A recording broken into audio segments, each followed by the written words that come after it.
안녕하세요. 오늘도 사연 살롱을 찾아주셔서 감사합니다. 초등학교 3학년 딸과 알콩달콩 행복하게 살고 있는 30대 학부모예요. 알콩달콩이라고 표현했지만 요즘 삼춘기라고 하죠. 사춘기도 안 왔는데 한창 예민한 딸 덕분에 공주님 비위 맞춰주느라 애먹고 있는 아줌마랍니다. 전 철이 일찍 들어서 삼춘기든 사춘기든 그런 거 없이 독립적으로 바르게만 자라왔던 것 같은데 요즘 아이들은 저 때와는 다른 것 같아요. 저는 철이 빨리 들 수밖에 없었던 것이 엄마가 지병으로 너무 일찍 돌아가셨거든요. 제가 지금 저희 딸 나이일 때 돌아가신 것 같아요. 그래서인지 엄마가 절 끔찍이 아껴주셨던 건 두루뭉실하게 기억나지만 엄마에 대한 구체적인 기억은 잘 없어요. 그저 따뜻했던 기억만 가지고 평생 엄마를 그리워하며 살았죠. 아빠도 저에게 무척 잘해주셨지만 늘 바쁘셔서 엄마의 자리를 완전히 대체할 순 없었어요. 대신 엄청나게 많았던 가사 도우미며 운전기사, 개인 경비원 등 우리 집 일을 도와주셨던 분들이 절 키워주셨죠. 저희 집 정원엔 테니스장이 있었고 뒷마당엔 인공 분수가 있었어요.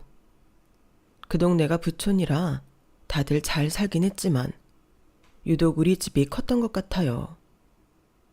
집안 가업이었던 사업이 잘 된 덕분에 어렸을 땐 부유하게 살 수 있었죠. 지금 그곳에 가보니 다 허물어지고 아파트 단지가 크게 들어왔더군요. 이젠 저희 집도 아니니 아쉬울 것도 없지만 어릴 적 추억이 깃든 곳이라 마음 한켠이 아리더라고요. 초등학교 때 엄마를 잃고 3년쯤 흘렀을까? 아빠는 재혼을 하시겠다며 웬 여자를 데리고 오셨어요. 너무 갑작스러웠죠. 참이야, 아빠가 요즘 출장이다 뭐다 해서 너무 바빠서 챙겨주지 못해 미안하다. 자, 인사해. 앞으로 이 언니랑 친하게 지냈으면 좋겠어. 네? 이분은 누구세요? 제 영어 과외 선생님이에요? 원어민 교사인 거예요? 아니. 아빠가 곧 재혼할 여성분이야. 찬미 새엄마 될 사람이지. 진작 인사시켰어야 하는데 미안하다. 우린 이미 혼인신고까지 마친 사이다. 이름은 르네라고 해. 르네가 아직 한국말을 잘하지 못해서 당분간은 영어로 대화해야 할 것 같아. 회사가 바쁘다는 핑계로 여러모로 너한테 참 미안한 모습만 보이는구나. 외국인도 잘 못 보던 지방에서 웬 금발의 푸른 눈을 가진 여자가 새엄마라며 함께 살게 되다니 너무너무 낯설었죠. 새엄마요? 아빠, 좀 당황스럽네요. 너무 갑작스럽기도 하고요. 미안하단 말밖에 할 말이 없구나. 어린 너에게 할 말은 아니다만 네 엄마 그렇게 허망하게 보내고 3년 동안 아빠도 너무 외로웠어. 르네 아줌마랑 잘 지내주겠니? 널 잘 챙겨줄 거야. 아빠가 자주 출장을 가시던 프랑스에서 새엄마와 사랑에 빠진 것 같더군요. 새엄마는 남들이 볼 때면 저에게 잘해주는 척했지만 저와 단 둘이 있을 땐 찬바람이 쌩쌩 불었어요. 눈도 마주치지 않고 말도 걸지 않더군요. 본인 외모 치장하기에만 바빴던 것 같아요. 그 때문에 저도 새엄마한테 정을 못 붙였죠. 그런 집안 분위기 속에서 중고등학교 기간을 보냈고 얼른 졸업하고 서울로 대학 가서 혼자 살고 싶은 마음이 컸어요. 정시로 대학 가기로 마음먹고 수능 공부를 아주 열심히 하던 날 아빠는 새엄마와 프랑스 여행을 떠나신다며 통보하더군요. 고3인 우리 딸을 두고 새엄마랑 둘이 여행 가게 되어 정말 미안하다 참미야. 아빠 출장이랑 겹쳐서 겸사겸사 가는 거야. 일정 조정해서 최대한 빨리 들어올게. 아니에요, 아빠. 어차피 수능 공부 저 혼자 하는 건데요, 뭐. 새엄마랑 좋은 시간 보내다 오세요. 면세점에서 제가 늘 쓰는 로션 하나만 사다 주세요. 선물로요. 그래, 우리 딸 스스로 늘 열심히 공부해줘서 정말 기특하다. 내가 선물로 로션 꼭 사올게. 프랑스 초콜릿도 사올 테니 기대하렴. 이게 아빠와의 마지막 대화가 될 줄은 몰랐어요. 아빠와 새엄마는 프랑스에 간 지 2주 후 연락이 뚝 끊겨버렸죠. 가업을 성공적으로 경영하던 아빠가 하루아침에 연락이 끊기자 회사도 비상 상황이 됐나 보더군요. 우리 집에서 일하시던 분들도 하나 둘 안 나오기 시작하고 대궐 갔던 우리 집엔 마치 유령의 집처럼 저 혼자 덜렁 남게 되었죠. 이게 대체 무슨 일이지? 이 세상에 진짜 나 혼자 남게 된 건가? 경찰에도 신고해 봤지만 해외에서 실종된 거라 찾지 못하더군요. 친척들도 거의 없었기에 전 저 혼자 수능 보고 서울로 대학을 가게 되면서 기존에 살던 집을 처분하려 했어요.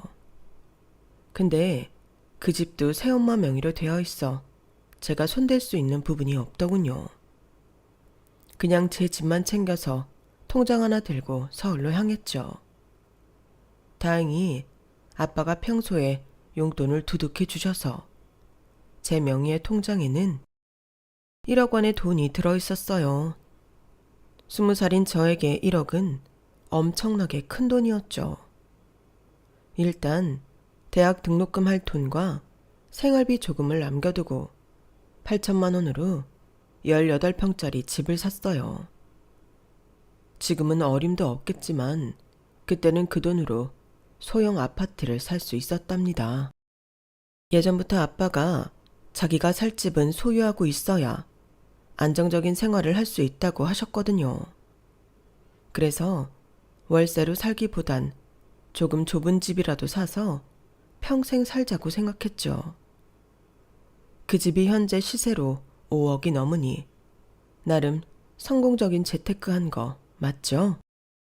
아빠와 연락이 끊겼다는 슬픔도 컸지만 평생 처음으로 먹고 살 걱정을 해야 한다는 두려움이 더 컸어요.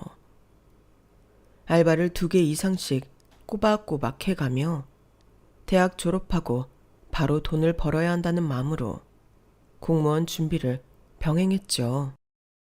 남들 다 하는 미팅, 소개팅 한 번 안 하고 돈 벌고 공부하고만 반복했던 저의 노력이 빛을 발했는지 전 졸업과 함께 서울시 구급 공무원에 합격했어요. 동네 주민센터에서 공무원 생활을 시작했는데 바로 옆자리분 성함이 저랑 비슷하더군요. 전 김찬미, 그분은 김찬수. 마치 남매를 만난 것 같이 친근한 마음이 들었죠. 그 남자도 제가 싫지 않았는지 제게 자꾸 본인 집안 어필을 하더라고요. 찬미씨, 올아빠가 행시 출신으로 고위 공무원 하고 계세요. 아빠가 뿌려놓은 돈이 많다며 퇴직하기 전에 얼른 결혼하라시네요. 와, 그 시절 행시를 패스하시다니 정말 똑똑하신가 봐요. 집안이 대단하시네요. 울 누나는 또 한 달에 3천만 원씩 벌어요. 엄청나죠? 내 남동생은 건축 사업을 시작해서 한 번에 몇 억씩 수익이 있더라고요. 나 빼고 다들 부자예요. 우리 구급 공무원 월급이 좀 짜긴 하지만 우리도 죽을 때까지 연금 받잖아요. 힘내자고요. 김찬수, 그 남자는 저한테 계속 잽을 날렸어요. 한 10번째 플러팅에 제가 넘어갔던 것 같네요. 저도 연애를 한 번도 해본 적 없었기에 데이트를 어떻게 하는지도 몰랐고 궁금하기도 했거든요. 올아빠 퇴직할 시기가 얼마 안 남았어. 우리 빨리 결혼하자. 은퇴하기 전에 결혼해야 축의금 많이 받지. 우리 아빠가 뿌린 돈이 얼만데. 아직 사귄 지 2달밖에 안 됐는데 결혼?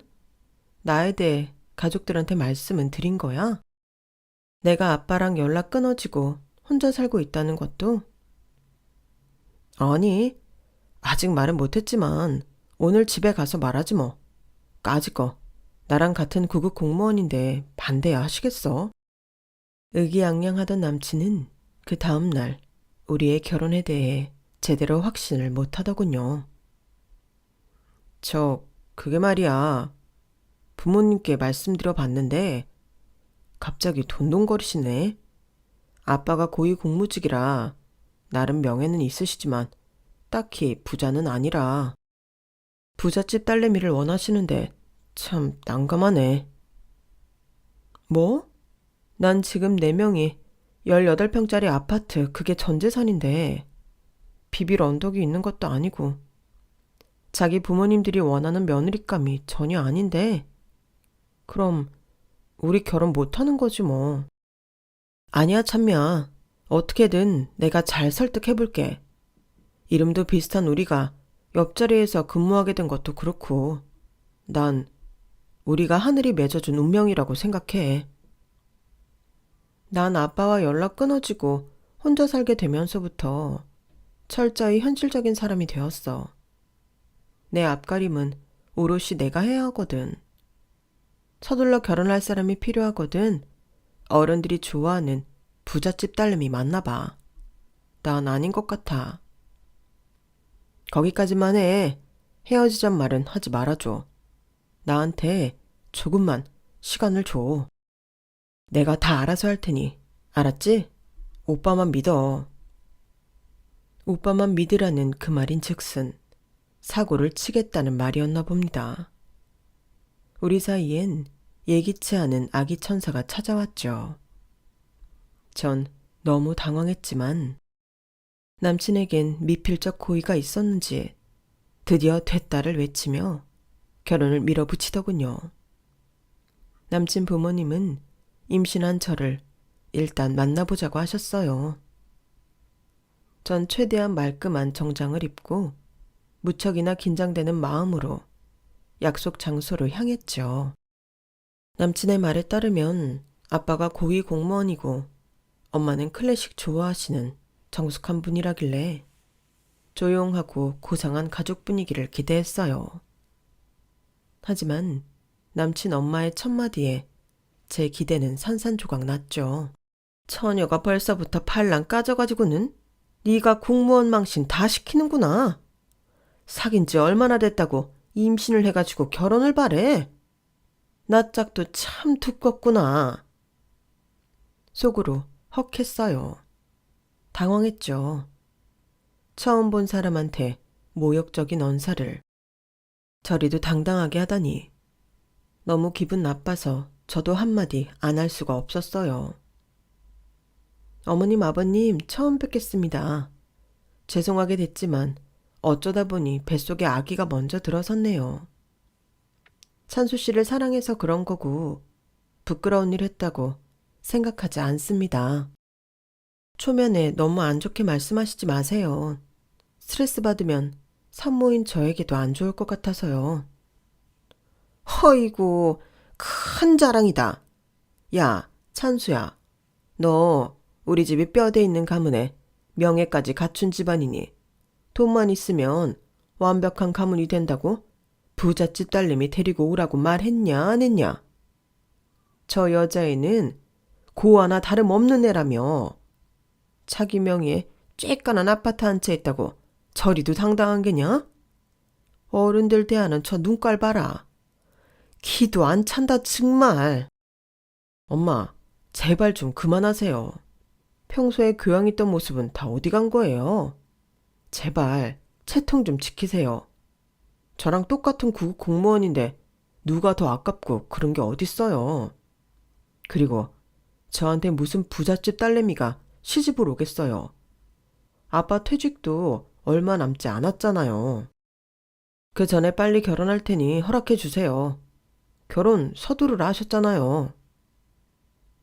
가만히 듣고 있던 남친 아빠도 한마디 거들더군요. 그렇다고 아무 여자애나 데리고 와서 결혼하랬냐? 딱 보기에도 우리 집 며느리감은 아니니 임신했다는 그 애는 네가 알아서 처리하든지 마음대로 해라. 여보, 일어납시다. 남친 아빠는 먼저 자리를 떴고 남친 엄마도 일어서는 척하며 저에게 비수를 꽂는 한마디를 하더군요. 뱃속에 있는 그 애가 누구인지 아직은 확인할 방법이 없으니 떼도록 합시다. 아참, 비용은 반반 부담하지? 더치페이로다가 말이야. 나 간다. 전 너무 놀라 그 자리에서 얼어붙어버리고 말았어요.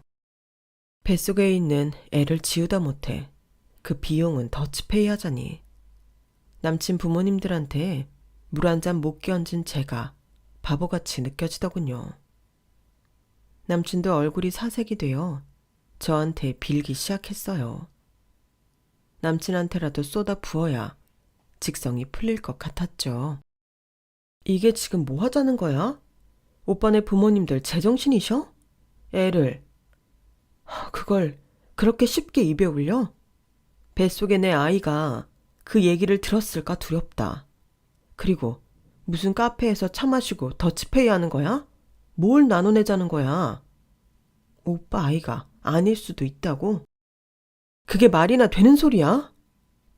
나도 들으면서 헉했어. 우리 부모님 두 분이 오늘 진짜 왜 그런지 모르겠네. 평소엔 교양이 넘치시는 분들인데 화가 단단히 나셨나 봐. 우리 아기까지 생겼는데 저렇게 막말하시다니. 내가 사과할게. 우리 부모님 그 말은 다 잊어줘 제발. 자기 스트레스 받아서 우리 아기한테 안 좋은 영향 갈라. 엄마 아빠 이런 게 내 탓도 아니고 어떻게 나한테 이렇게까지 모욕을 줄 수 있어. 나 이 아기 낳아서 혼자 잘 키울 수 있으니 우리 헤어져. 다신 결혼 얘기 꺼내지 말고 꺼져달라고. 호기롭게 남친과 이별 선언을 했지만 매일 직장 옆자리에서 만나는 사이인데 그리 쉽게 헤어질 순 없었죠. 게다가 내 뱃속엔 남친의 아이까지 자라고 있었으니까요. 남친은 시시각각 용서를 빌었어요.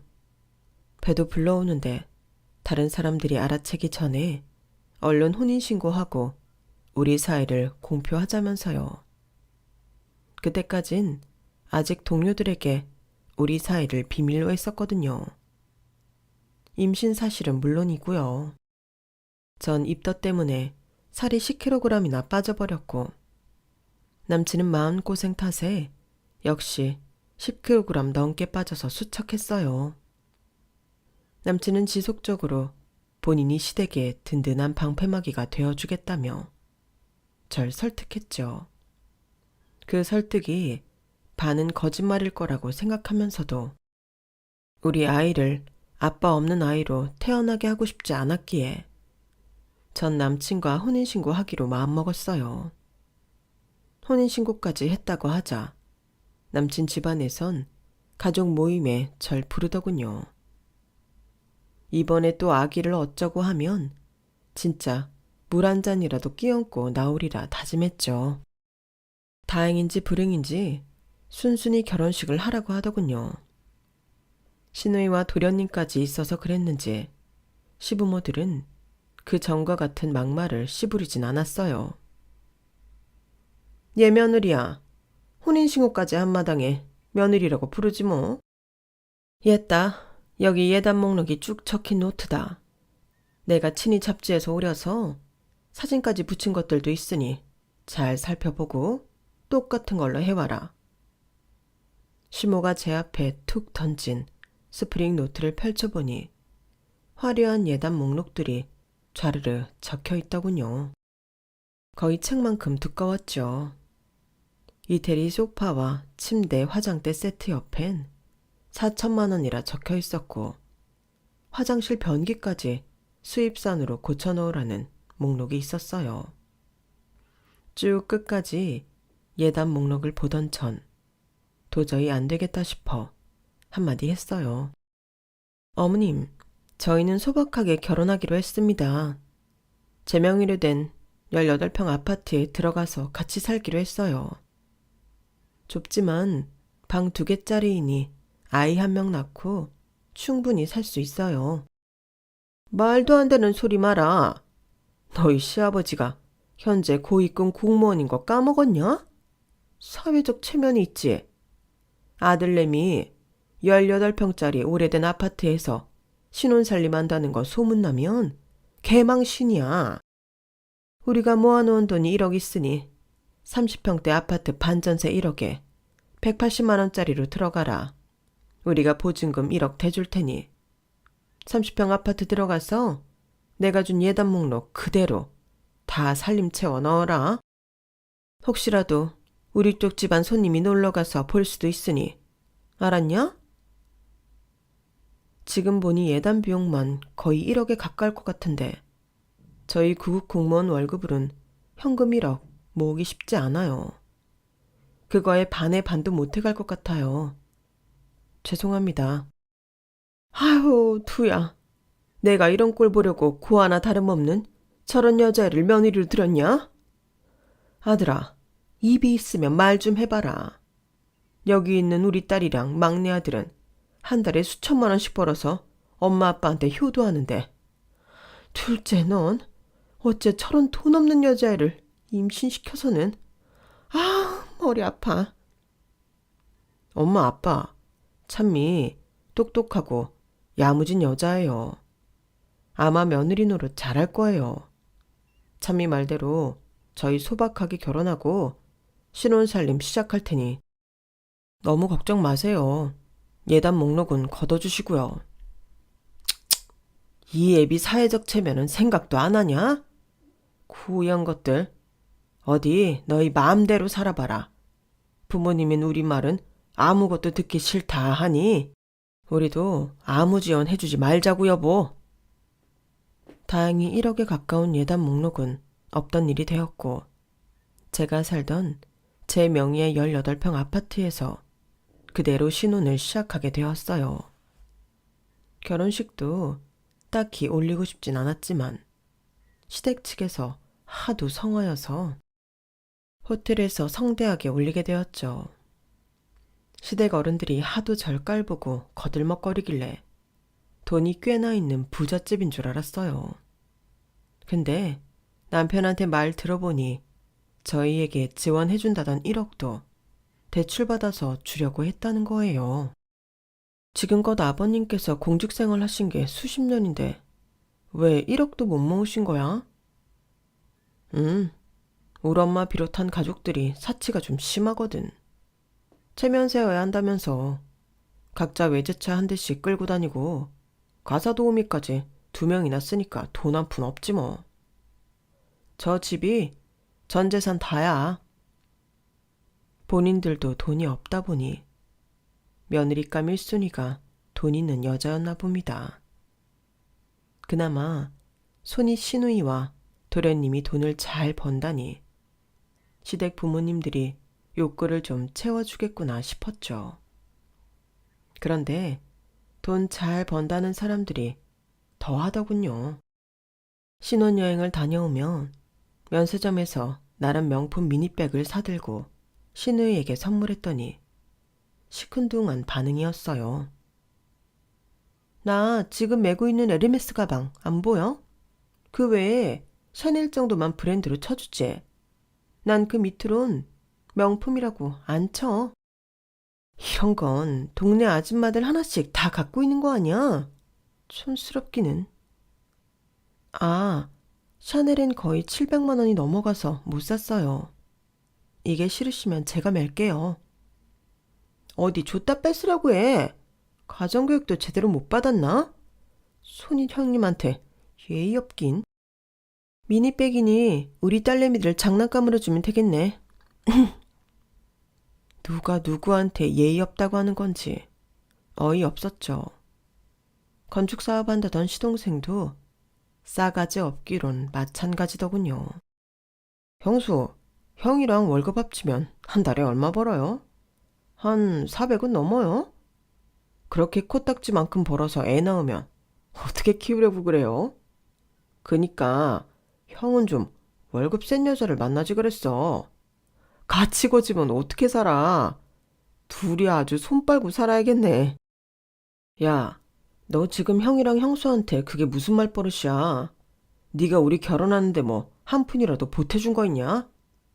가족이라고 축의금도 안 내고 식사 쿠폰 받아갔다며? 아, 축의금 안 낸 게 그래도 섭섭했어. 지금 주지 뭐.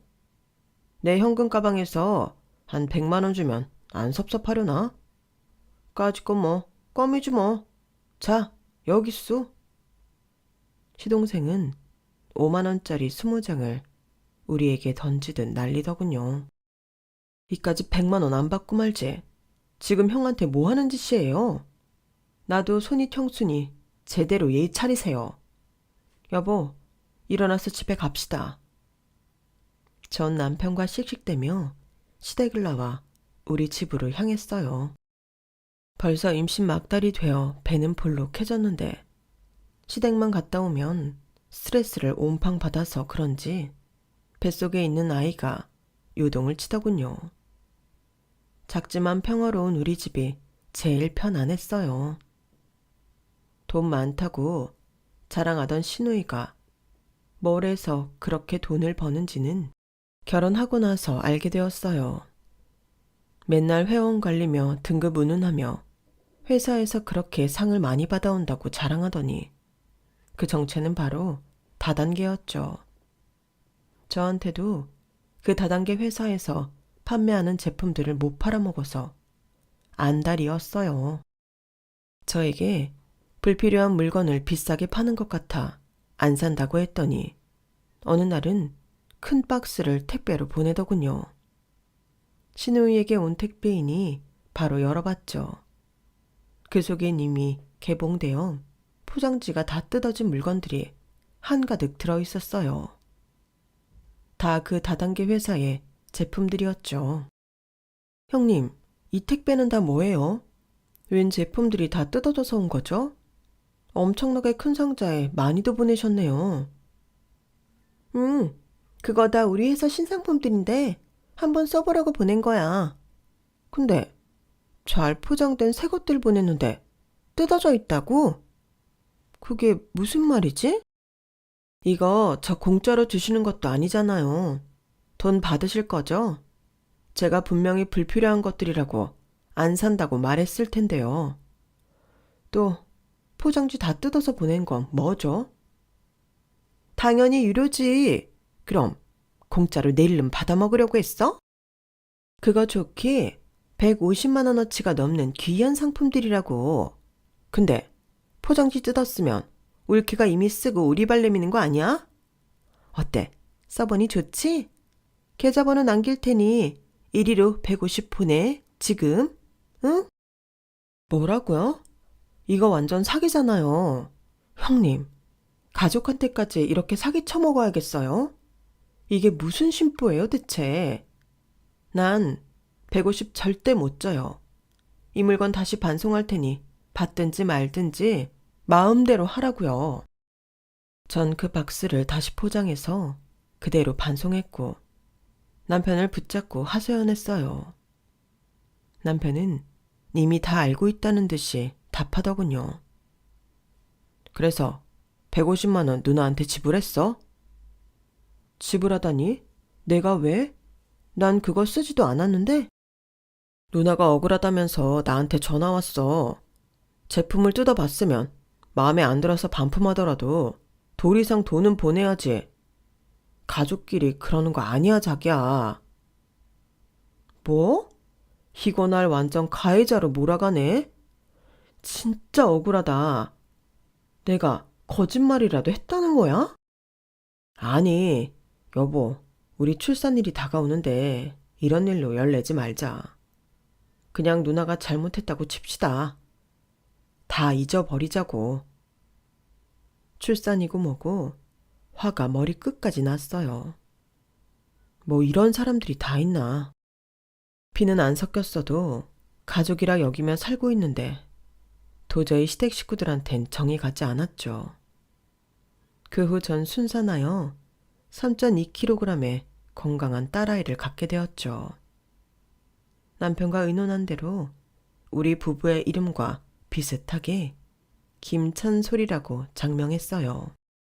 신우이는 이미 결혼을 하여 무려 4명의 아이를 두고 있었어요. 신우이의 남편은 신우가 다단계로 돈을 많이 벌어오자 아이의 전업주부 역할을 자처하는 백수였죠.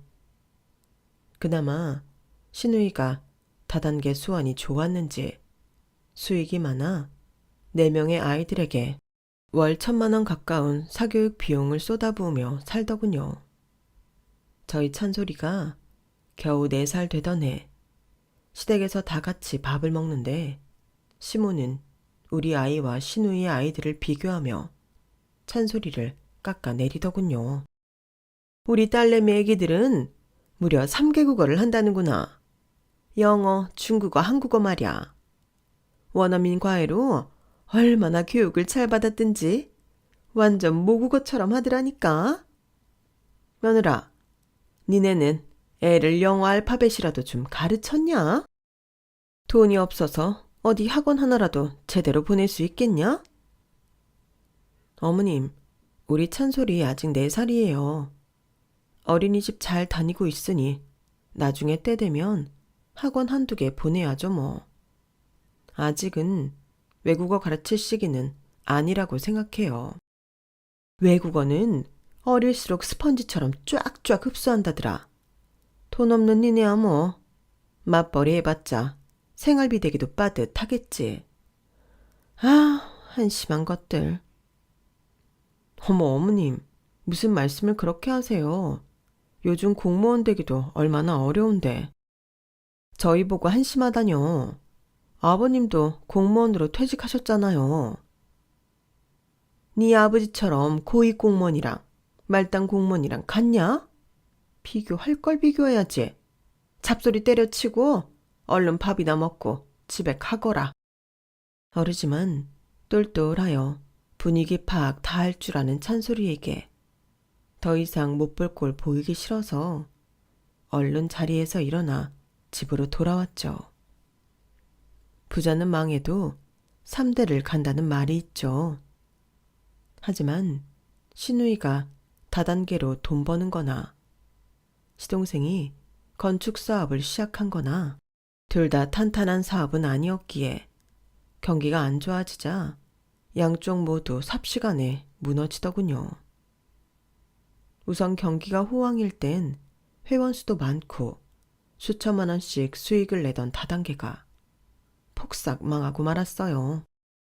애 넷에 백수 남편까지 먹여 살리던 신우이도 졸지에 거지가 되고 말았죠. 평생 수천씩 벌 줄 알고 펑펑 써대던 생활비 때문에 저축도 거의 하지 못했더라고요. 남은 건 월세로 호화롭게 생활하던 보증금 2억, 집뿐이었죠. 신우이의 삶이 겉으로 보기엔 참 럭셔리했지만 현미경을 들고 안을 자세히 들여다보니 주위 사람들에게 빚을 엄청 지고 살았더군요.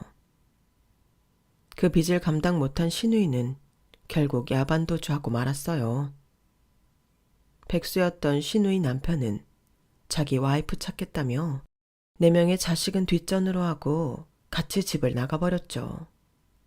시모와 시부는 딸 걱정도 걱정이었지만 일단 눈앞에서 깽깽 울고 있던 4명의 손주들을 거둬야 한다는 부담감이 큰 것 같더군요.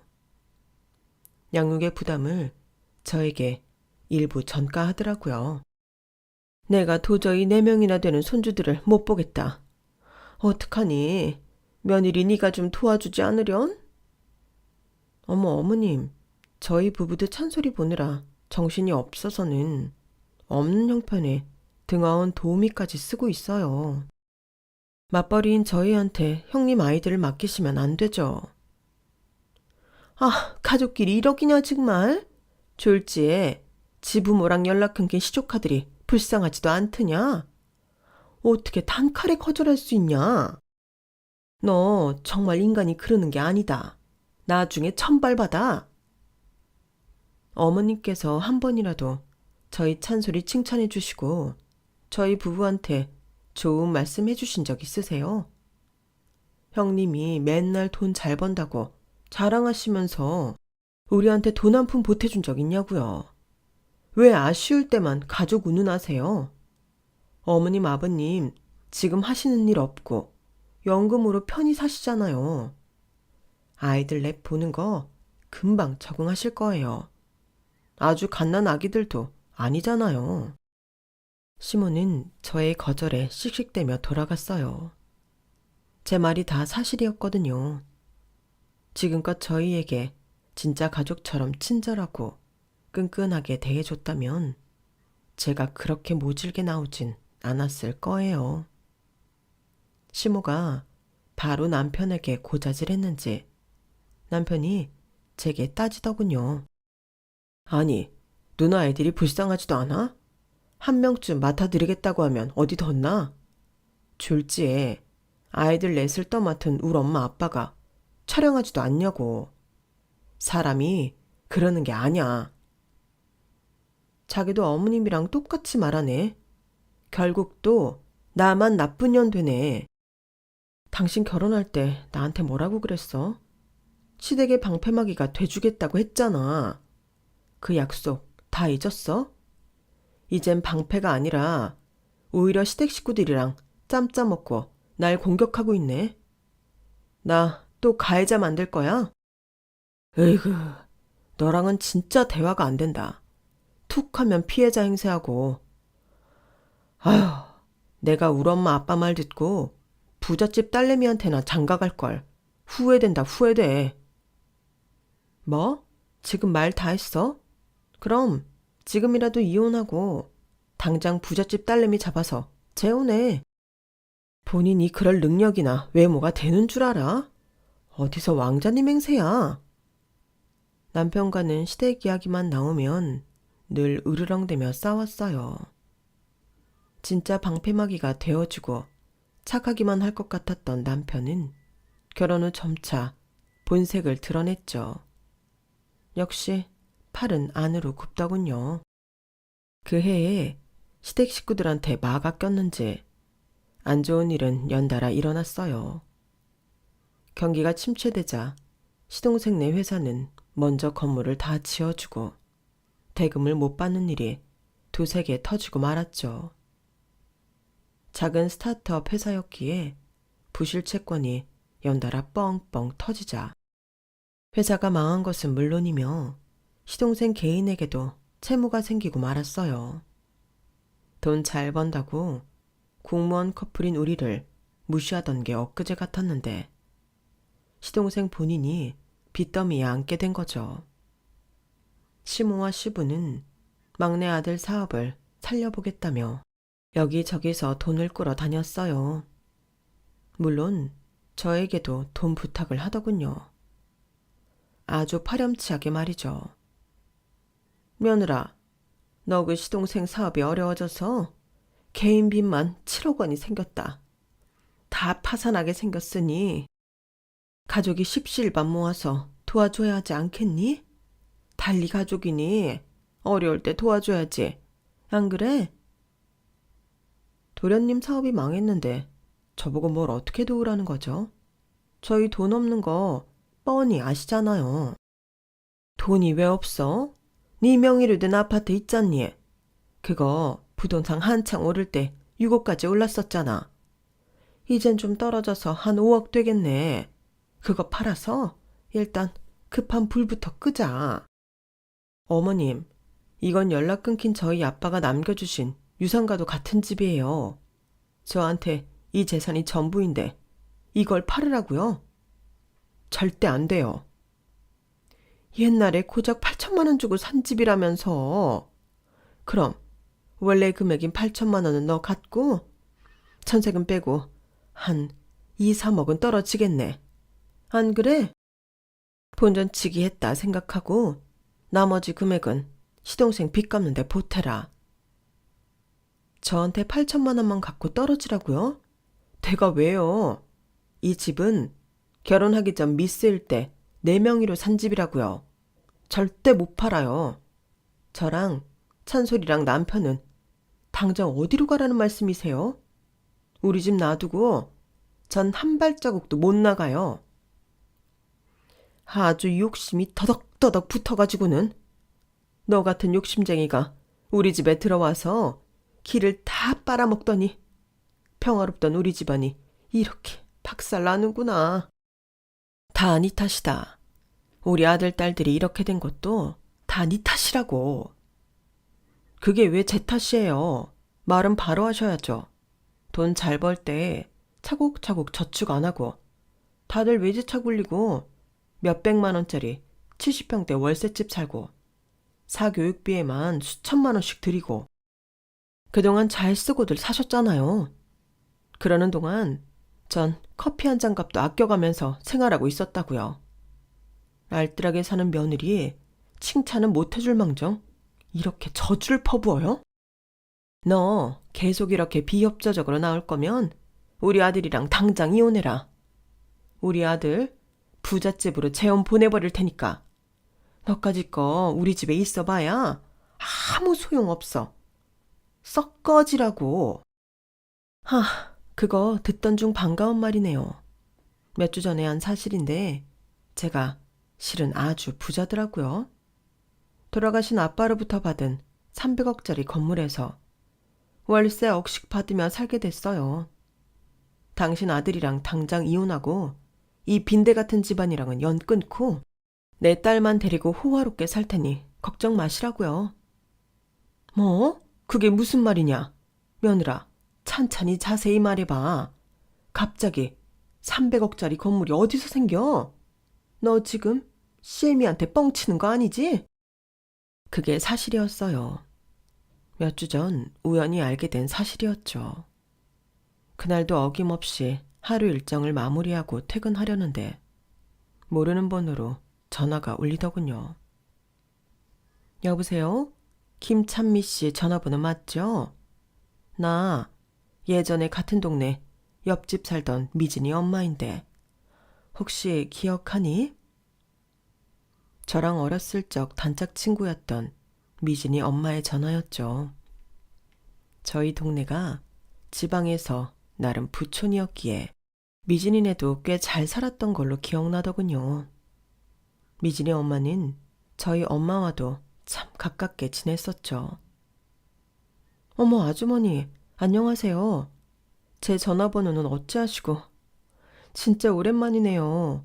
어떻게 지내세요? 미진이도 잘 있죠? 응, 그럼 미진이 결혼해서 잘 살고 있지. 찬미야, 아줌마가 하는 얘기 잘 들어. 너희 아빠가 얼마 전에 돌아가셨어. 여기 프랑스 요양원에서 말이야. 정말요? 아빠가 돌아가셨다고요? 아주머니께서 그걸 어떻게 하셨어요? 남편이랑 프랑스 여행 중에 네 새엄마 알지? 그 여자를 우연히 만났어. 그동안 왜 연락이 끊겼냐? 찬미 아빠는 어떻게 된 거냐? 하고 추궁했더니 순순히 말하더구나. 네 아빠랑 10수년 전에 여행 갔다가 같이 사고를 당했대. 교통사고였는데 네 아빠가 뇌를 크게 다쳐서 기억도 다 잃어버리고 지능도 완전히 어린아이가 돼버린 거지. 그 여자는 멀쩡했는데 만신창이가 된 네 아빠를 책임지기 싫어서 이혼 신청해버리고 요양원에 맡겨놨다지 뭐냐.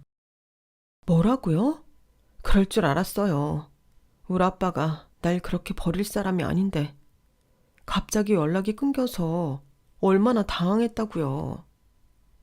그래, 네 아빠가 외동딸인 널 얼마나 끔찍이 사랑하셨는지 내가 알지. 그 새엄마란 여자가 말하길 이혼하면서 프랑스에 있던 네 아빠 재산은 자기가 가졌대. 하지만 한국에 있던 재산은 손 안 댔다면서 자기 나쁜 사람 아니라고 손살을 치고 도망가듯 사라지더구나. 네 아빠를 방치해둔 그 요양원 주소만 알려주고 말이야. 아빠는 대체 언제 돌아가신 거예요? 공교롭게도 아줌마가 그 프랑스 요양원에 도착했을 때 상태가 위중했어. 요양원에서도 돈을 안 내고 있던 거의 노숙자나 다름없었으니 제대로 보호를 못 받았겠지. 아무런 유언 없이 돌아가셨어. 하긴 정신 상태가 어린 아이니 유언의 개념도 몰랐겠지. 그래도 마음속으론 외동딸인 널 그리워하셨을 거야. 아줌마, 어떡해요? 우리 아빠 불쌍해서. 그러게 프랑스는 왜 가가지고 타국에서 외롭게 죽음을 맞이하다니. 아줌마가 너희 엄마랑도 베스트 프렌드였잖니. 네 아빠 돌아가실 때도 곁에 있었고. 그래서 전문가까지 대동해서 한국에 네 아빠 재산을 모두 정리했어. 사망 신고까지 다 해드렸고 말이야. 당연히 상속자는 너뿐이니 네가 나서서 절차를 마무리 지어줘야겠다. 이번 주 주말에 나랑 만나자. 상속 재산이 워낙 많아서 상속세 관련해서도 엄청 복잡할 것 같아. 물론 아줌마가 전문가 고용해서 다 처리해 줄 테니 걱정 말고. 저한테 이렇게까지 잘해주시니 정말 감사할 따름이네요. 나중에 다 정리되면 꼭 비용 정산해서 드릴게요. 수고 많으셨어요. 참야, 아줌마 이미 돈 많아. 돈 바라고 이런 일 하는 거 아니야. 네 엄마나 아빠, 너의 인생까지 모두 다 너무 불쌍해서 그래. 여튼 빠른 시일 내에 보도록 하자. 전 이 사실을 남편에게 알리지 않고 아빠의 재산을 상속받았어요. 상속세까지 정리하고 보니 남은 건 월세 억씩 나온다는 건물과 다른 여타의 땅이었죠. 한 달에 200 벌기 위해 애쓰는 공무원인 내가 이런 돈을. 너무 비현실적이어서 실감이 전혀 안 나더군요. 시댁과 남편에게 차차 말하려 했지만 시무와 남편이 모두 저에게 적대적으로 나오니 정내미가 뚝 떨어지더군요. 어차피 이렇게 된 거 이혼하고 저 혼자 찬소리 키우며 사는 게 낫다 싶었죠. 제가 아빠 재산을 상속받은 걸 알게 된 시댁 식구들과 남편은 제게 빈대처럼 찰싹 달라붙어 돈 한 푼 줍쇼를 시전했어요. 다들 장문의 문자로 용서를 빌고 제게 연락을 시도했지만 전 철저히 차단하고 변호사에게 이혼 절차를 부탁했죠. 어차피 지금 살고 있는 집도 제 명의이니 제가 갖게 되었고 현금 500만 원 정도 있는 것만 던져주고 이혼하게 되었네요.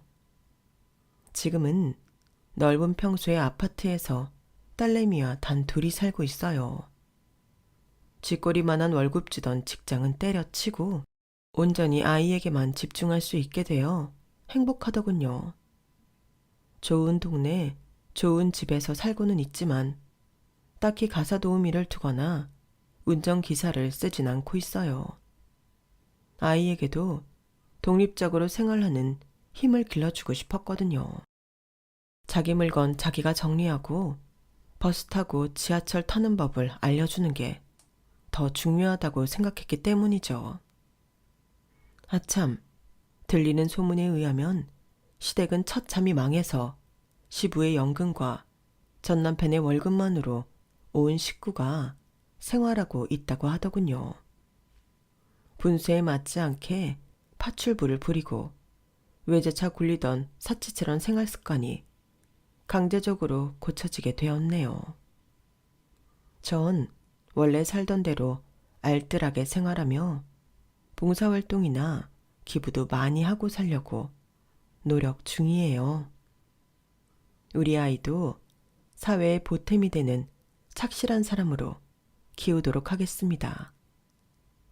제 이야기 들어주셔서 감사합니다. 항상 건강하시고 매일매일 행복하세요. 여러분, 사연 댓글에 응원과 현명한 조언 부탁드려요. 좋아요와 구독은 저에게 큰 힘이 됩니다. 오늘도 좋은 일 가득하세요.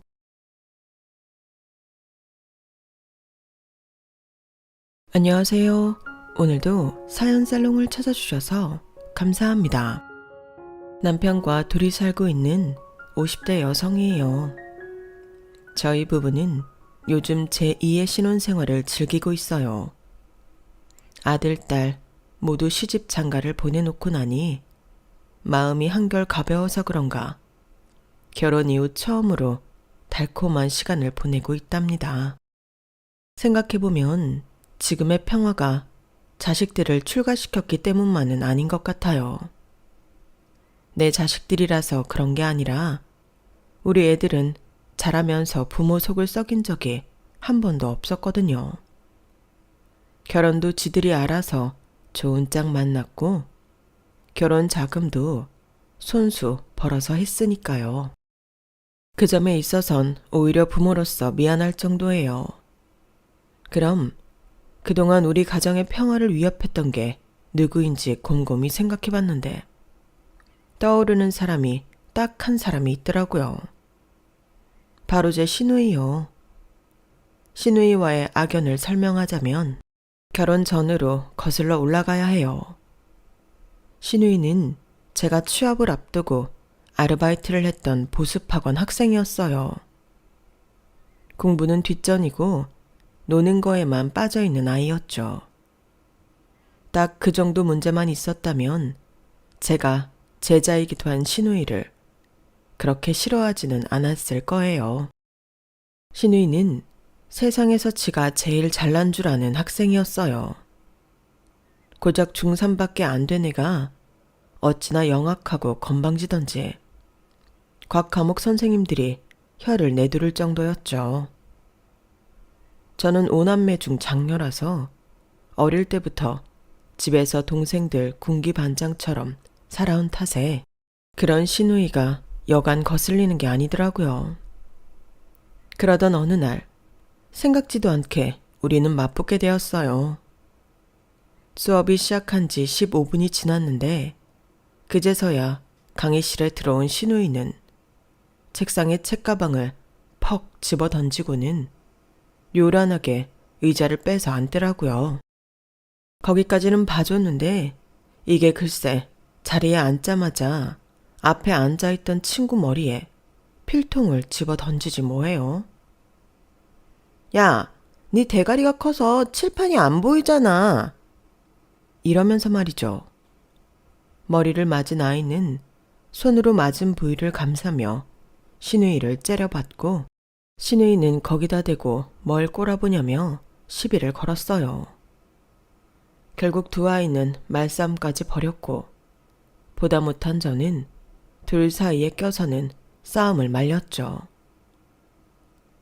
수업에 늦게 들어왔으면 수업에 방해 안 되게 조용히 책이나 펼 것이지. 왜 가만히 있는 친구를 괴롭히니? 그랬더니 시누이가 뭐라는지 아세요? 지가 뭔데 지랄이야. 고작 학원 선생 주제. 뭐? 너 지금 뭐라 그랬니? 지랄? 너 정말 혼나볼래? 아, 네. 이러면서 키득거리며 웃고 있는 거예요.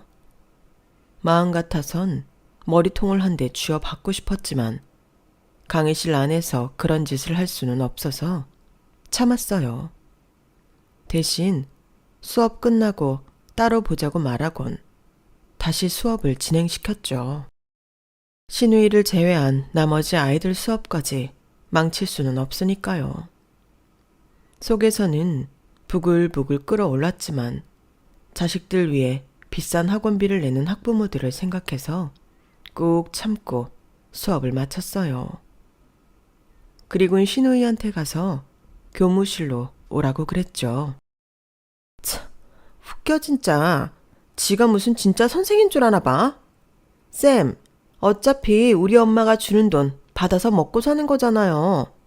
그건 결국 내가 쌤 월급 주는 사람이란 소린 건데 그럼 나한테 함부로 이래라 저래라 하면 안 되죠. 나 다음 수업 들어가야 돼서 시간 안 되니까 할 말 있으면 내 수업 다 끝날 때까지 기다리든가.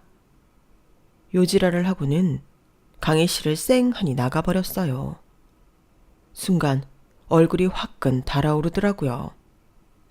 어린 기집애한테 이런 모욕적인 말을 들었다는 것도 그렇지만 이 모든 일을 학생들 앞에서 당했다는 것 때문이었죠. 교무실로 돌아온 저는 원장님과 타 과목 선생님들한테 수업 시간에 있었던 일을 얘기했어요. 그랬더니 원장님은 사춘기라서 그러니까 저보고 이해하라고 하는 거예요. 이번 일로 학원생이 하나라도 떨어져 나갈까봐 겁이 나서 그런 모양이더라고요. 원장님을 제외한 선생님들은 그냥 넘어가면 안 된다고 난리였죠. 특히 그동안 신우이한테 당했던 전적이 있는 선생님들은 저만큼이나 분해하면서 이번엔 확실히 짚고 넘어가야 한다고 말했어요. 그래서 신우이 집에 전화를 했어요. 어찌됐건 간에 일단 학부모도 이런 상황은 알아야 할 것 같았거든요. 그랬더니 세상에, 선생님, 그게 뭐 그리 심각한 일이라고 집에까지 전화를 합니까? 애들이 놀다 보면 장난도 치고 할 수 있는 거지. 선생이라는 사람이 그런 걸 시시콜콜 학부모한테 전화해 일러 바칩니까? 하, 기가 막혀서 정말. 그래서 선생님은 어쩌겠다는 겁니까? 우리 애를 혼내기라도 하겠다는 거예요? 뭐예요? 난요, 지금 이때까지 우리 상희한테 회초리 한 번 든 적 없어요.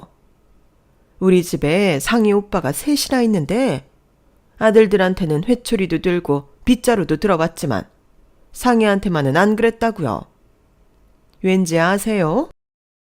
여자는 꽃처럼 아끼고 보살펴줘야 하는 존재니까 그런 거라고요.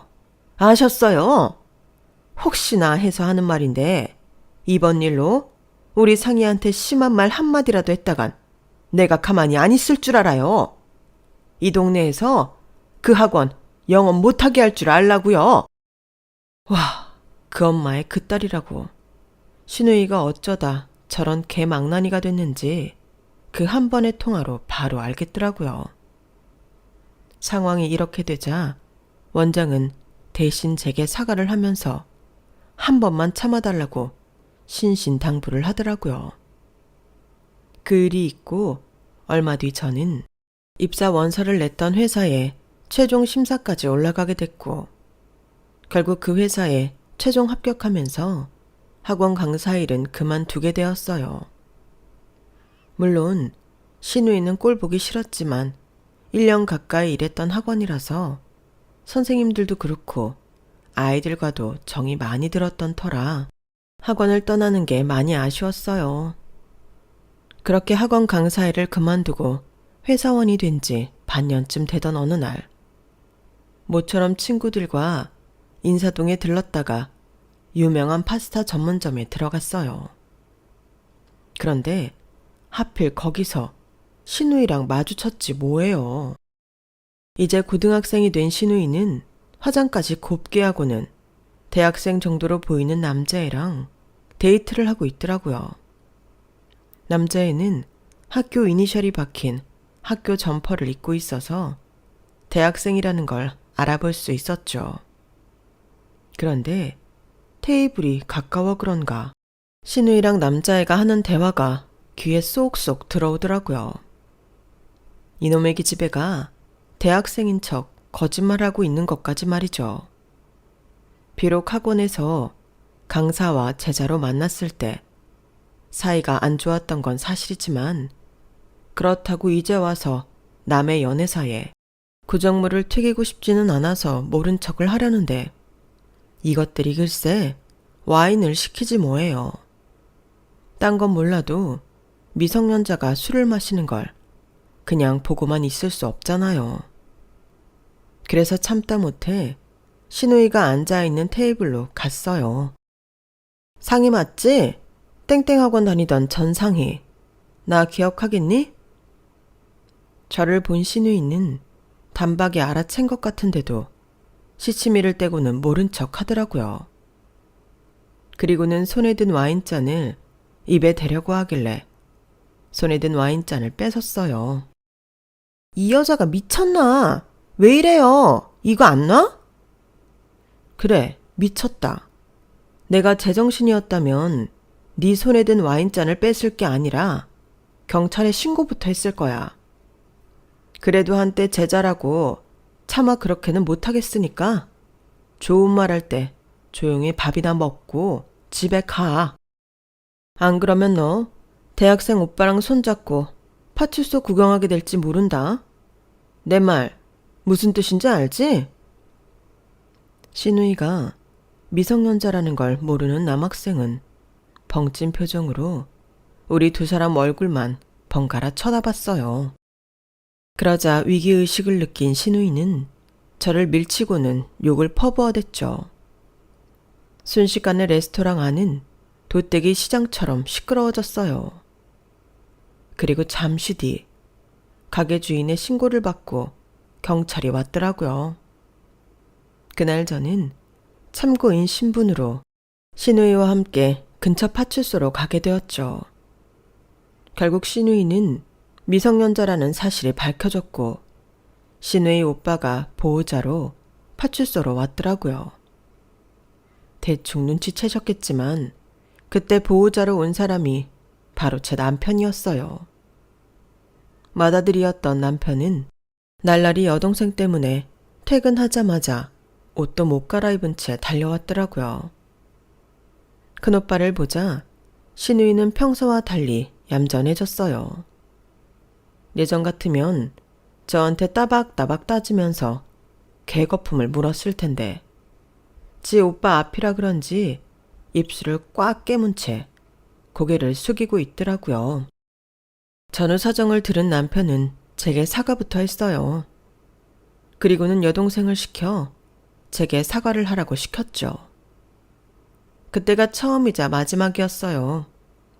신우이가 제 앞에서 고개를 숙인 것 말이죠. 그 일을 계기로 남편과 저는 만남을 이어갔어요. 그렇다고 교제를 전제로 한 건 아니었어요.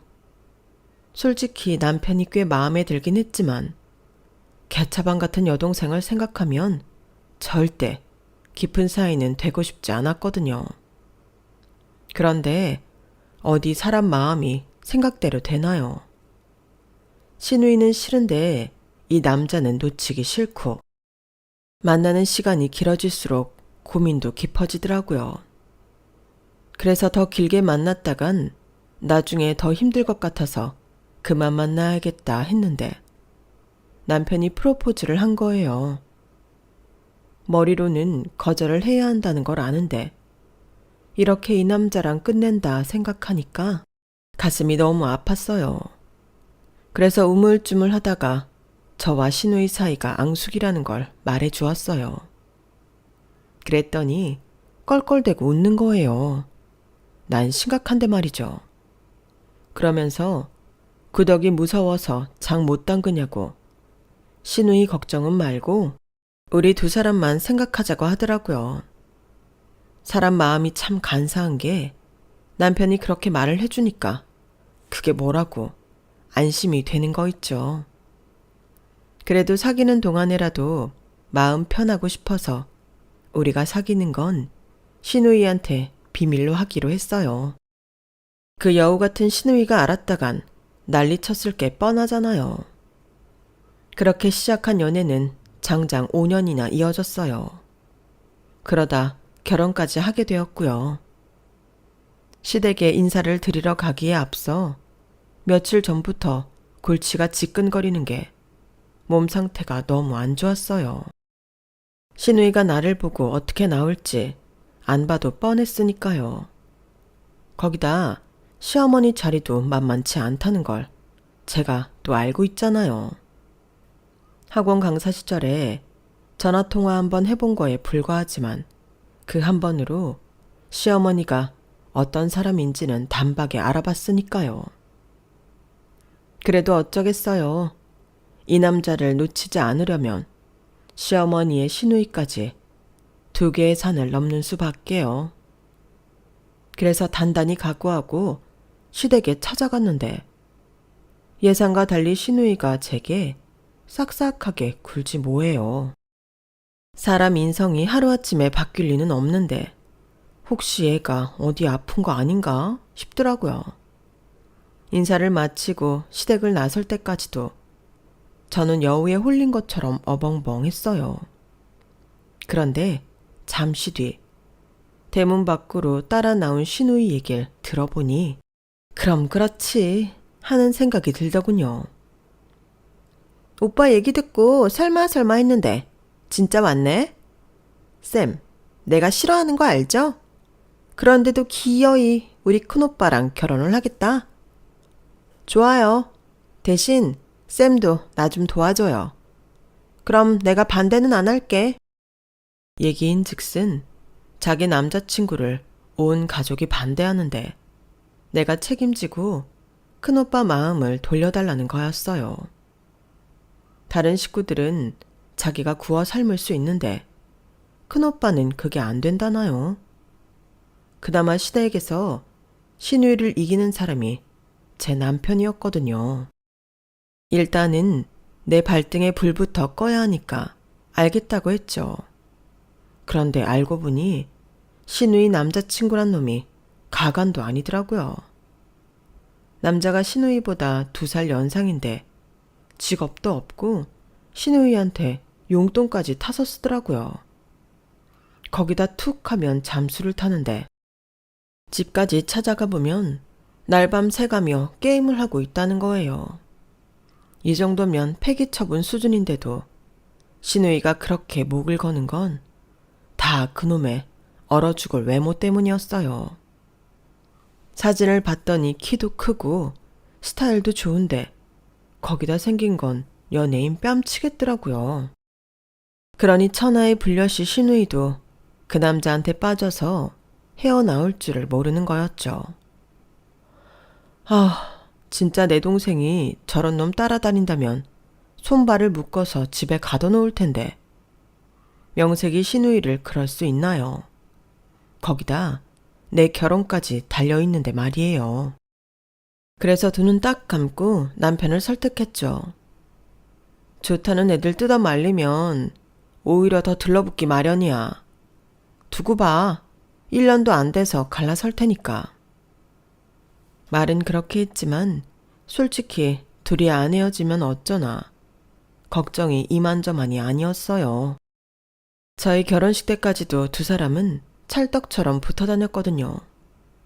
슬슬 걱정을 넘어 불안해지기 시작할 무렵 드디어 기다렸던 소식이 들렸어요. 언니, 나 좀 도와줘. 큰오빠한테는 아무 말 하지 말고 나랑 잠깐 어디 좀 가자. 다급한 목소리로 전화한 시누이는 다짜고짜 어딜 좀 같이 가자고 하더라고요. 순간 임신했나? 하는 생각부터 들었어요. 그 생각이 들자마자 제가 더 아찔하더라고요. 그래서 전화를 끊자마자 차를 끌고 시누이한테 달려갔어요. 그랬더니 창평에 있는 어느 모텔로 가자더군요. 가는 내내 시누이는 손톱을 물어뜯으며 초조한 기색이 역력했고 모텔에 도착해서는 다리까지 후들거리더라고요. 중학생 시절부터 고개 빳빳이 들고 바락바락 대들던 그 건방진 시누이가 말이에요. 그날 저는 시누이와 함께 시누이 남친의 불륜 현장을 잡았어요. 그놈이 글쎄 가정이 있는 여자와 양다리까지 걸쳤더라고요. 방금 전까지도 그렇게 초조해하던 시누이는 언제 그랬냐는 듯 본래 제 모습을 찾았어요. 두 사람 불륜을 빌미로 남자친구와 상대 여자한테 위자료까지 뜯어내고는 관계를 정리했으니까요. 그 과정에서 알게 된 건데 그동안 시누이가 가족들 몰래 남자친구한테 엄청 갖다 바쳤더라고요. 아버님 생신 선물로 드렸던 명품 지갑과 구두 상품권, 시동생이 사준 최신형 휴대폰에 심지어 어머님 금부치까지 훔쳐다가 팔아서 줬더라고요. 물론 위자료도 다 돌려받긴 했지만 그렇다고 시누이의 절도 행각이 없던 일이 되는 건 아니었어요. 덕분에 저는 이 일로 시누이 목에 목줄을 걸게 되었죠. 말도 많고 탈도 많은 연애를 했던 시누이는 남자친구가 헤어진 이듬해 딴 남자와 결혼을 했어요. 철저하게 배경만 보고 한 결혼이었죠. 당시 저는 출산일을 며칠 앞둔 상황이라서 결혼식 내내 긴장을 해야 했어요.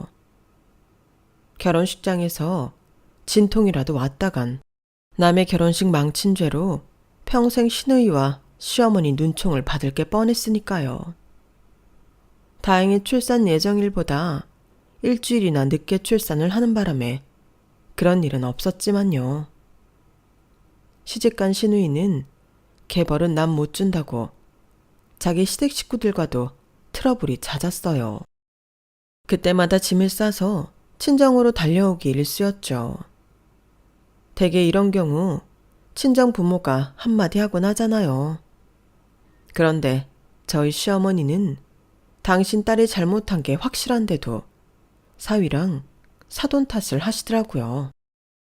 아직 어린애가 뭘 알겠어. 나이도 7살이나 많은 남편이 참아줘야지. 안사돈도 그래. 김치야, 일하는 사람 불러다 하라고 하면 될 일을 왜 귀한 내 딸한테 시켜? 손에 물 한 방울 안 묻히게 하고 키운 내 딸한테 말이야. 잘 왔어. 이참에 1달이고 2달이고 여기 있어. 그래야 앞으로는 너한테 주방일 안 시키지. 기껏 있는 집에 시집 보냈더니 사람 부려 할 일까지 시키고 있네. 김서방이 와서 다시는 주방일 안 시킨다고 싹싹 빌 때까지 절대 가지 마. 귀한 자식일수록 회초리를 들라고 하는데 저희 시어머니는 물고 빨 줄만 알았지 딸 자식 교육에는 소홀했어요. 며느리인 나한테는 김장마다 갓김치 해와라, 꼬들빼기 해와라, 주문도 요란하시면서 자기 딸한테 배추 절이는 일 좀 시켰다고 저 난리니 말이에요. 자기야, 어머님 좀 너무 하시는 거 아니야? 아무리 팔은 안으로 굽는다지만 며느리인 나는 그렇게 부려먹으시면서 당신 딸은 일 좀 시켰다고 1달을 집에 안 보내고 친정에 잡아두시잖아. 그 바람에 내가 음식 해다 나르느라 진이 다 빠진다고. 하여간 그 집에는 조그만 일도 부풀려서 고자질하는 버릇 아직 못 버렸다니까. 다음에 또 먹을 거 해오라고 전화하면 내 핑계 대고 가지 마. 어디서 나이도 어린 게 지 올케를 부려먹어. 하여간 어머니는 상희한테만 유독 약하시단 말이야. 어머님이 시누이를 아낀 데는 이유가 있었어요.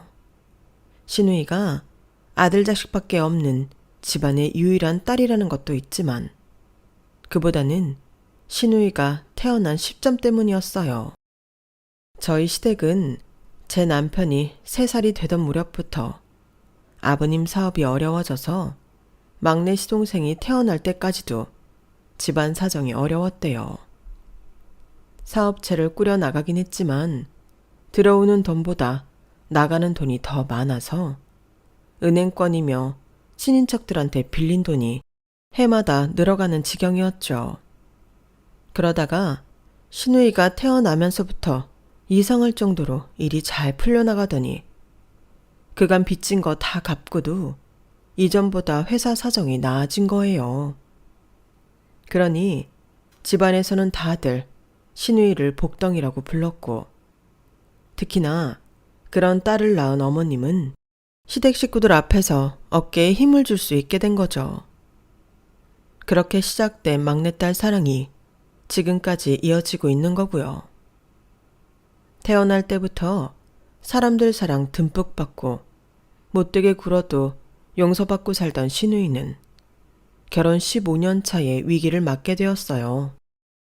시부모님 회사가 부도가 나는 바람에 그 밑에서 일하던 시누이 남편도 하루아침에 실업자가 되고 만 거예요.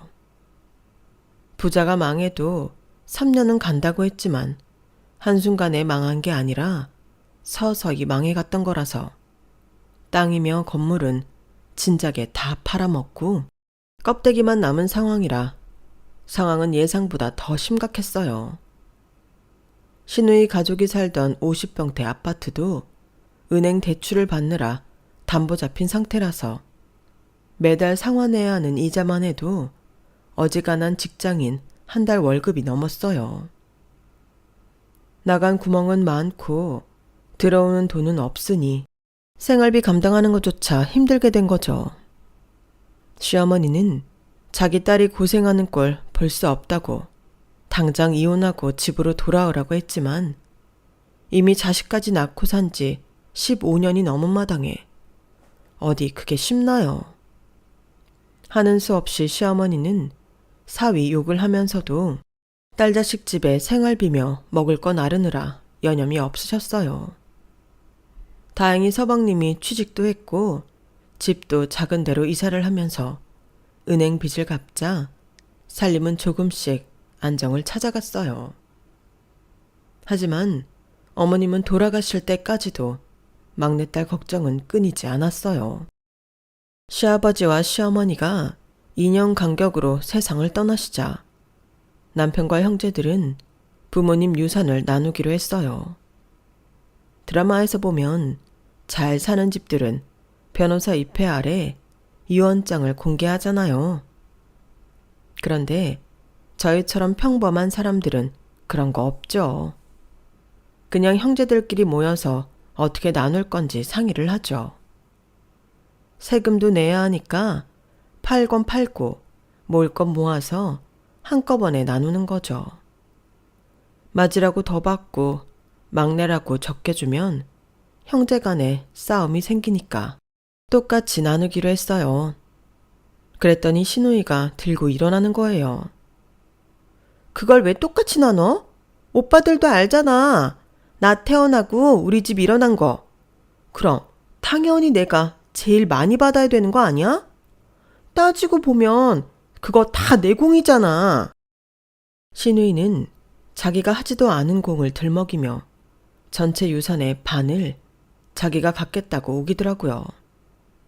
그랬더니 시누이보다 1살 많은 막내 동서가 바로 따지고 들었어요. 아가씨가 이래서 집안이 일어섰어요?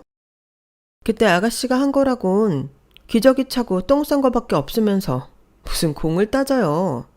어이가 없어서 말도 안 나오네. 그리고 말이 났으니 말인데 어머님 살아계시는 동안 어머님이 아가씨네한테 좀 해주셨어요? 막내딸 고생할까봐 집수리도 다 해주시고 차 바꿀 때도 우리 몰래 3천만 원 해주셨잖아요. 지금까지 우리가 몰라서 입 다물고 있었는 줄 알아요? 안 그래요, 형님들? 그건 동서 말이 맞아. 아들이라고 명절이며 생신 때 돈을 더 내면 더 냈지. 한 번도 덜 낸 적 없었는데도 매번 챙겨가는 건 아가씨였잖아. 양심이 있으면 유산 더 달라는 말은 하면 안 되지. 그동안 입 다물고 살던 며느리들이 들고 일어나자 신우이는 눈물까지 뽑아가며 오빠들한테 하소연을 했어요. 언니들 정말 너무하네. 엄마 죽고 나니까 이제서야 다들 본색 드러내는 것 봐. 오빠들은 뭐 하는 거야? 동생이 혼자 당하고 있는데. 오빠들 정말 입 꾹 다물고 있을 거야? 작은 오빠 내 편이지, 그치? 신우이가 첫째 시동생 팔에 매달려서 징징거리자 그날은 웬일인지 첫째 시동생이 인상까지 쓰며 정색을 하더라고요. 야, 다 큰 기집애가 뭐하는 짓이야? 이거 놔. 우리 와이프가 틀린 말 한 건 아니잖아. 그동안 너 어머니 아버지 등에 올라타서 네 하고 싶은 거 다 하고 네 갖고 싶은 거 다 가지면서 산 건 사실 아냐? 마지막 남은 유산만큼은 제대로 나눠야지. 다른 집들은 시집간 딸한테는 유산도 잘 안 준다는데. 그래도 우리 형제들이 네 몫까지 똑같이 챙겨주는 거면 우리도 할 만큼 하는 거야. 그러니까 욕심내지 말고 줄 때 받아. 믿었던 작은 오빠한테까지 팽을 당하자 신우이는 악다구니를 쓰며 먼저 자리를 떴어요. 결국 시부모님 유산은 3남 1녀가 똑같이 나누게 되었죠. 시간이 흘러 다들 홍기찬 자식들 결혼을 시킬 때가 되었고 스타트로 둘째 시동생 큰딸이 결혼을 하게 되었어요. 그러자 이번엔 형제간에 축의금을 어떻게 낼지에 대해 얘기가 오가게 되었죠. 사실 축의금이야 형편에 따라 각자 알아서들 내면 그만인데도 굳이 시누이가 금액을 정하자고 하더라고요. 왠 줄 아세요? 시누이네는 아들만 하나였거든요. 우리 집이랑 작은 오빠네 빼고 두 집은 애들이 많잖아. 그럼 축의금도 여러 번 받게 될 텐데 그렇게 되면 나랑 작은 오빠만 손해 아니야? 그러니까 한 집당 총액을 맞춰서 축의금을 내자 이거지. 작은 올케도 내 의견에 동의하는 거죠? 아니 우리는 딱히 상관없어요. 그러자 시누이가 목에 핏대까지 세우며 그러는 거예요. 어머, 작은 올케 정말 웃긴다. 전에 유산 나눌 때는 그렇게 나서서 목에 핏대 세우더니 이번엔 왜 자기답지 않게 착한 척이야? 진짜 어이가 없네. 암튼 난 축의금만은 똑같이 내야 한다고 봐. 오빠들도 내 의견에 따라줬으면 좋겠어. 그래서 결국 시누이 말대로 축의금을 통일하게 되었어요. 그런데 말입니다. 축의금 몇 푼에 가족 회의까지 주선했던 시누이가 정작 자기 아들이 장가를 가게 되자 순식간에 말을 바꾸더라고요. 상견례도 하기 전부터 저희 집에 찾아와서는 하나밖에 없는 아들을 어떻게 월세집에서 신혼을 시작하게 하냐며 울고불고 난리를 쳐댄 거죠. 오빠도 알지? 우리 진우 중학생 때 우리 시댁 망해서 한창 관리받아야 될 때 학원도 제대로 못 보낸 거. 나 진짜 그때 일만 생각하면 내 아들한테 미안해서 고개를 들 수가 없어. 그때 제대로 관리 못 해줘서 애가 지방대밖에 못 간 건 아닌가 싶은 게 엄마로서 뼈에 사무치는 한이 됐다고. 그런데 이번에도 월세방에서 신혼 살게 할 거를 생각하면 나 정말이지 죽어서도 눈을 못 감을 것 같아. 오빠, 그러니까 오빠가 딱 3천만 해주라. 그럼 내가 평생 오빠 은혜 안 잊고 살게. 응? 솔직한 심정으로는 3천이 아니라 300도 해주기 싫었어요. 하지만 다른 것도 아니고 자식 때문에 오빠 앞에서 눈물까지 찍어내는 시누이를 보니까 같은 부모 입장에서 안 됐긴 하더라고요. 사실 우리나라 결혼 문화가 많이 변했다고는 하지만 여전히 집은 남자가, 혼수는 여자가 하는 걸로 공식화돼 있잖아요.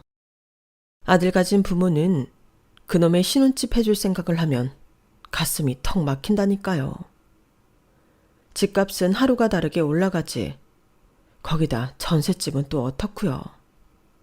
빌라로 하자니 안 그래도 하루가 멀다 하고 뉴스에 나오는 전세 사기 때문에 겁이 나고, 그래서 평수가 작더라도 아파트를 해주려니 보증금만 해도 수억 대니 이래서야 어디 아들 자식 장가나 보내겠냐고요. 다행히 우리 아들은 며느리랑 반반 부담해서 지들 손으로 집 구해 결혼했기 때문에 한숨 돌렸지만 시누이네는 온전히 아들 부부 살 집을 해줘야 하는 판이라 상황이 딱해 보였어요.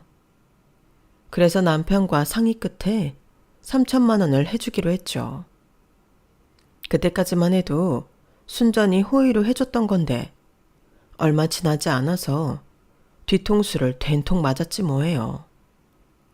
시누이 아들이 8월에 상견례를 한다는 말이 있었는데 10월이 다 됐는데도 청첩장 줄 생각을 안 하더라고요.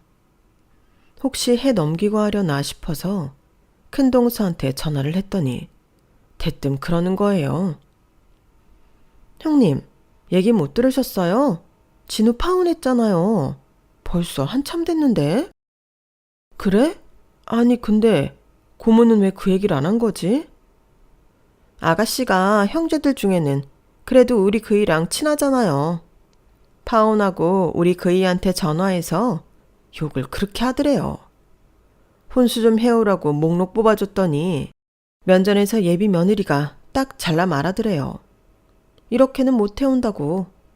그러면서 이 정도 혼수 받을 생각이라면 적어도 10억대 아파트 한 채는 해줄 거냐고 되묻더래나 뭐래나. 그래서 1억 2천짜리 빌라 전세를 해주겠다고 했더니 더 얘기 들을 것도 없이 자리에서 일어나더래요. 아가씨도 아가씨지만 그 며느리 자리도 똑같이 맹랑해요. 그죠 형님? 제 귀에는 다른 말은 안 들리고 1억 2천짜리 전세 빌라라는 말만 뚜렷하게 들렸어요. 빌라 전세로 해줄 생각이었대? 아파트 아니고? 형님도 참 아가씨한테 그럴 돈이 어딨어요. 그나마 우리한테 5천 빌리고 나머지는 진우 앞으로 은행 대출 받아서 해주려고 했던 모양이던데. 파혼한 거야 안 됐지만 우리는 돈 돌려받아서 다행이다 싶어요. 그런데 형님, 혹시 아가씨가 형님네한텐 돈 빌려달라고 안 했어요? 막내 또래님한테도 2천 빌렸다고 하던데. 그래? 우리도 3천 해줬어. 그럼 파혼한 지가 꽤 된 모양인데 돈은 왜 안 돌려주지?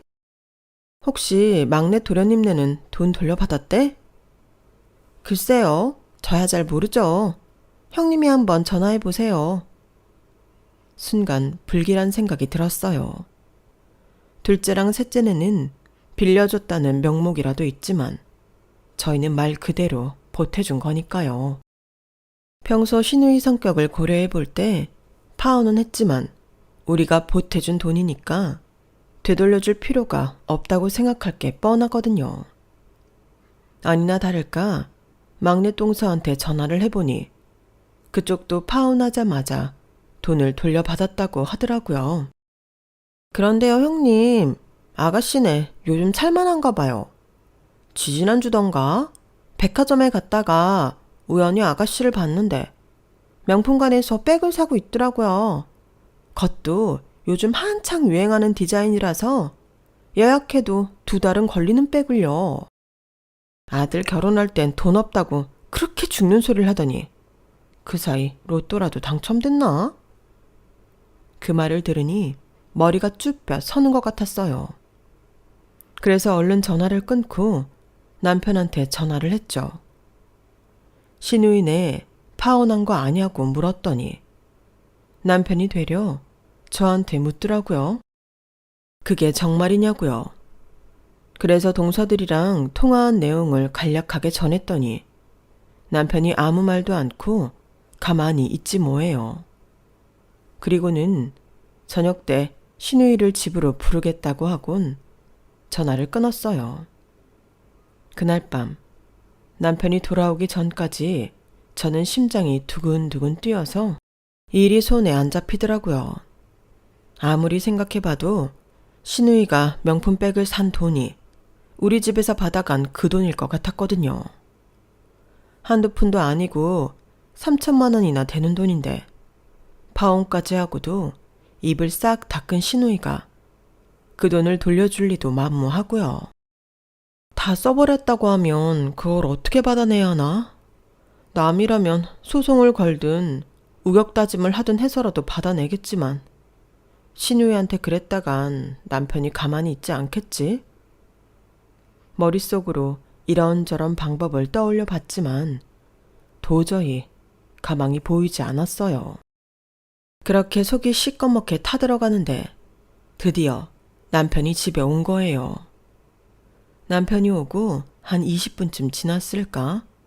신우이 내외가 집에 왔더라고요. 신우이는 지가 지은 죄가 있어서 그런가 현관에 들어서면서부터 저랑 제 남편 눈치를 살폈어요. 그리고는 평소에 안 하던 짓을 하더라고요. 어머 큰올케, 올케는 어쩜 나이도 안 먹고 그대로예요. 셋째 올케보다도 훨씬 어려 보여요. 요즘 샵이라도 다녀요? 좋은 데 있으면 나도 좀 데리고 가지. 평소답지 않게 아양까지 떠는 꼴을 보니 더 우라가 치밀더라고요. 거기다 손에 들고 온 백을 보니 손잡이 가죽이 낡아서 너덜너덜한 거더라고요. 불과 얼마 전에 800이 넘는 명품 백을 샀다는 소리를 들었는데 저희 집에 올 때는 800원을 줘도 안 가져갈 낡은 백을 들고 오다니 여우도 보통 여우가 아니었죠. 아가씨는 백이 그게 뭐예요? 다 낡아서 가죽이 너덜너덜하네. 어떻게 그런 걸 들고 다녀? 언니도 참 우리 형편에 그런 거 가릴 처진가요? 가방이야 안에 내용물만 안전하게 담으면 그만이죠. 이거 외에 들고 다닐 백도 없고. 요게 끝까지 시치미를 떼길래 저도 더는 못 참겠어서 직구를 날려버렸어요. 백이 왜 없어? 지지난주에 명품관에서 산 샤넬백 있잖아. 그거라도 들고 오지 그랬어? 왜? 우리가 보면 뭐라고 할까봐 찔려서 그랬어? 이런 걸 보고 도둑이 재발저린다고 하는 건가? 그랬더니 신우의 얼굴이 울그락불그락 변하더라고요. 큰 올케가 그건 어떻게 알았대요? 막내 올케가 그새 고자질했어요? 하! 진짜 짜증나. 그래요. 나 샤넬백 샀어요. 그래서 뭐요? 내가 내 돈 주고 명품백 사들겠다는데 올케가 무슨 상관이에요? 상관이 있지 왜 없어. 옛말에 남의 돈 빌려 쓴 사람은 고기도 숨어서 먹으라고 했어. 아가씨, 진우 신혼집 해준다고 우리한테 3천만 원 받아간 거 기억 안 나? 진우 파혼했다던데 그 돈은 왜 안 돌려주는 거야? 적어도 그 비싼 명품백을 들고 다닐 거라면 먼저 우리 돈부터 해줘야 하는 거 아니냐고. 설마 진우 파혼한 거 안 알린 것도 돈 돌려달라는 말 나올까봐 두려워서 그랬던 거 아니야? 그러자 신우의 남편이 눈을 동그랗게 뜨고는 신우이를 쳐다봤어요. 상황을 보니 저희한테 받아갔던 돈을 남편한테도 말 안 했던 모양이더라고요. 코너에 몰린 신우이는 누나를 굴리며 되도 않는 소리를 짓거려댔어요. 누가 안 돌려준대요? 줄 거예요. 그깟 3천 가지고 되게 유세네. 큰오빠, 오빤 하나밖에 없는 여동생이 이렇게 당하고 있는데 입 꾹 다물고 보고만 있을 거야? 오빠가 돼서는 그럴 거냐고. 엄마 아빠가 살아계셨으면 내가 올케한테 이런 꼴 당하는 거 보고만 있었을 것 같아? 부모 없는 나만 불쌍하지. 어떻게 오빠란 사람이 나한테 이럴 수 있냐고. 나오지도 않는 눈물을 억지로 뽑아내면서 신우이는 제 남편을 자극했어요. 그런데 그게 오히려 독이 될 줄 누가 알았겠어요. 신우이의 생쇼를 가만히 보고 있던 남편은 안방으로 가서 수첩을 꺼내왔어요. 그리고는 몇 장을 쭉쭉 찢어 신우이 내외 앞에 던졌죠. 거기에는 그동안 신우이가 온갖 핑계를 대가며 저희 집에서 받아간 돈 액수가 적혀 있었어요. 그걸 보니 놀라 자빠지겠더라고요. 가랑비에 옷 젖는다고 한 푼 두 푼 빌려간 돈이 자그마치 5천이 넘었거든요. 거기에는 저도 모르는 돈까지 섞여 있었다는 게 문제였죠. 아마도 남편이 저 몰래 해준 돈이 모양이에요. 그런데 그 목록을 보고 놀란 사람은 저뿐만이 아니었어요. 서방님은 두 눈이 휘둥그레졌거든요. 당신, 지금까지 형님한테 이렇게나 돈을 빌렸었던 거야? 이건 또 뭐야? 우리 아버지 장례 치를 때도 형님한테 1,000만 원이나 빌렸어? 당신 그 돈으로 뭐 했어? 아버지 장례 비용은 작은 아버지께서 다 내주셨는데 당신이 왜 1,000만 원이나 빌렸냐고. 설마 그 돈으로 또 명품백 산 거야? 말해봐 이 여자야. 아니, 난 혹시 돈이 필요하지 않을까 해서 빌려주긴 했는데 작은 아버님이 다 내주시겠다니까 그냥 가지고 있으려고 했는데 동창회 나갈 때 들고 갈 백이 없더라고. 자기도 알잖아. 나 어디 가서 꿀리는 거 죽기보다 싫어하는 거. 그럼 어떡해? 쪽팔리긴 싫고 구질구질한 건 더 싫은데. 그러길래 자기네 집 회사만 안 망했어도 내가 오빠한테 돈 꺼서 백을 살 일은 없었잖아. 따지고 보면 이게 다 당신 탓이라고. 그때였어요. 남편이 손에 들고 있던 수첩을 신우의 머리에 딱 던졌어요. 조용히 안 해? 네가 뭘 잘했다고 큰 소리야. 없으면 없는 대로 알뜰하게 살 생각은 않고. 뭐? 명품백? 너라는 인간이 싸구려인데 그깟 명품백은 들어서 뭐해? 어릴 땐 어려서 철이 없다 그러지만 나이 50이 돼서도 그 모양이면 무슨 탓을 하겠니? 네 그 허황된 정신머리 때문에 네 아들 결혼까지 망쳐놓고도 아직도 정신 못 차리고 그따위로 굴어? 제발 인간 좀 되라. 내가 네 남편이랑 내 아내 볼 면목이 없다. 길게 얘기할 거 없이 네가 가져간 이 돈은 앞으로 네가 손수 벌어서 갚아. 네 남편 도움 받을 생각 꿈에도 하지 말고 네가 직접 일해서 번 돈으로 갚으라고. 내 동생 제대로 못 가르친 죄로 이제라도 제대로 가르쳐 볼 생각이니까. 이번 일은 매제가 내 뜻을 따라줬으면 좋겠어. 결국 서방님의 동의까지 떨어진 터라 신우이는 꼼짝없이 자기 손으로 벌어서 그 돈을 갚게 되었어요. 그날 밤 남편은 제게 미안하다고 사과를 하더군요. 솔직히 말 몇 마디로 풀릴 화는 아니었지만 남편이 신우이한테 받아내는 돈은 제가 다 써도 좋다고 해서 그 사과를 받아들이기로 했어요. 그래서 신우이가 돈은 잘 갚고 있냐고요? 당연하죠. 안 그래도 신우이가 일자리가 없어서 돈 못 벌겠다고 하길래 저희 오빠가 아는 갈비집에 서빙 알바로 보내버렸어요. 일당은 고스란히 제 계좌로 보내게 했고요. 처음엔 죽어도 못한다고 난리를 쳤지만 서방님이 그 돈 제대로 안 갚으면 이혼이라고 못을 박자 울며 겨자 먹기로 일을 하고 있죠. 모르긴 해도 신우이의 50년 인생 중에 지금이 가장 힘든 시기일 겁니다.